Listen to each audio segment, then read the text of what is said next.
एक राजा था जिसको मछलियां देखना खूब अच्छा लगता था।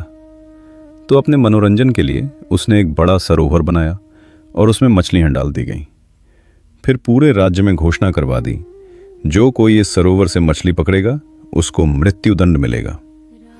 इस डर से कोई भी व्यक्ति उस तालाब के पास भी नहीं जाता था।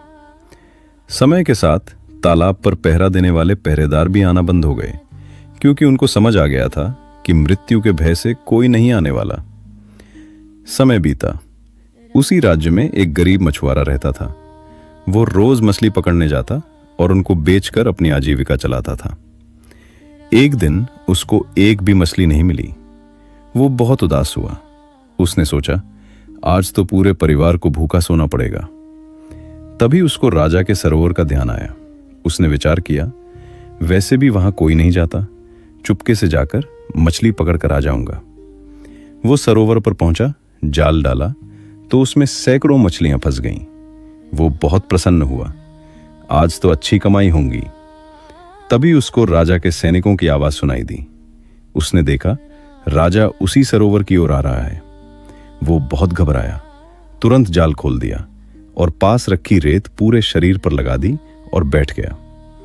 ध्यान की स्थिति में नाम जाप करने लगा, जैसे कोई साधु हो। राजा आया। उसने मछुआरे को देखा, सोचा, अवश्य कोई सिद्ध महात्मा है जो सरोवर के किनारे ध्यान में बैठे हैं। उसने अपनी पहनी हुई हीरे की माला, सोने की अंगूठियां मछुआरे के सामने रखी और प्रणाम करके चला गया।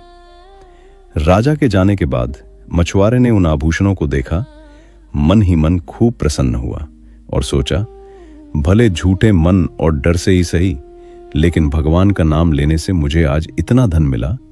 एक राजा प्रणाम करके गया।